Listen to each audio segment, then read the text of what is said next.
好，各位同学，大家好。那呢，我们在编写程式之前的话呢，我们先来介绍一个呢，那个编辑的工具，在 Notepad，这是最近呢，非常风行的非常那个的程式编辑工具。它并不只有编辑 Java， 它是 C++， 或者是呢 PHP 怎样各种的程式语言它都有这个它都有那个程式那个检测的能力那我们首先来看一下怎么安装 Notepad 这个打错 NOTE 打错了这 NOTE Notepad 你只要在 Google 底下搜寻 Notepad 那就可以。我们先看一下那搜寻完的时候那呢我们就安装的话，我们执行的话呢那看怎么做我们再来跟各位设一个那个示范的操作OK。 好，那呢我们先把它开启浏览器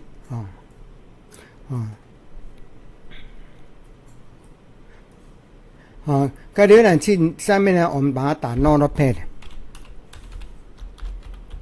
它就出来了Notepad 出来出来的话，那我们这 Notepad Homepage 这个我们按一下它这边就有 download 那 download 下来的话呢那呢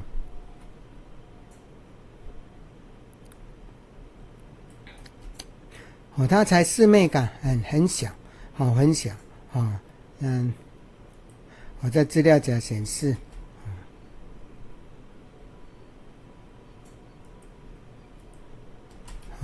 那在资料夹显示的话你要把它按2下它就 installation 上来了那其他的话呢就按下一步那大部分同学都很熟了我们就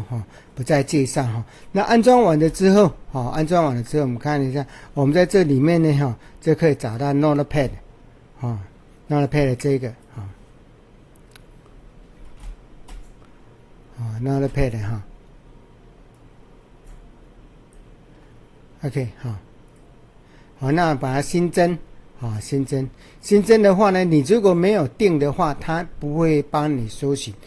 那你如果说呢你把它另存新档我们比如说来讲另存新档大家认一个地方去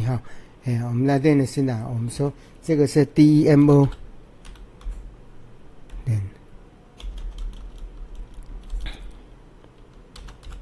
假如说我们的 DEMO 点Java我们的 DEMO 点Java各位注意一下，你如果不要只发 type 你只有在这边 DEMO 那等一下那你在底下找你是 Java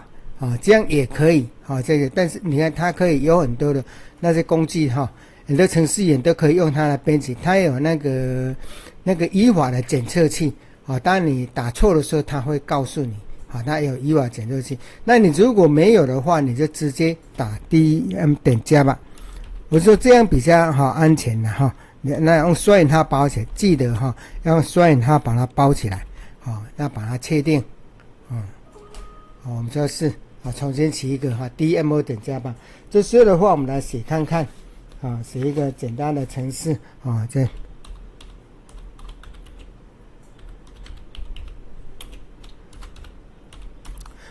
它这个 class name 必须跟这档案名称一样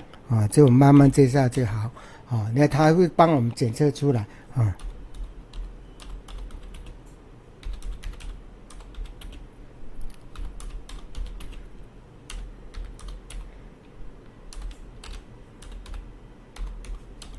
string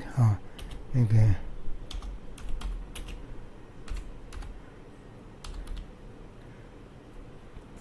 好，这样的大括它就帮我们检测出来那你如果说有 intro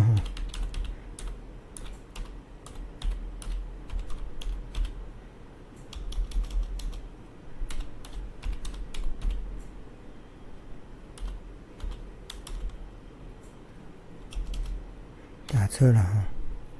它都自动会帮我们产生这个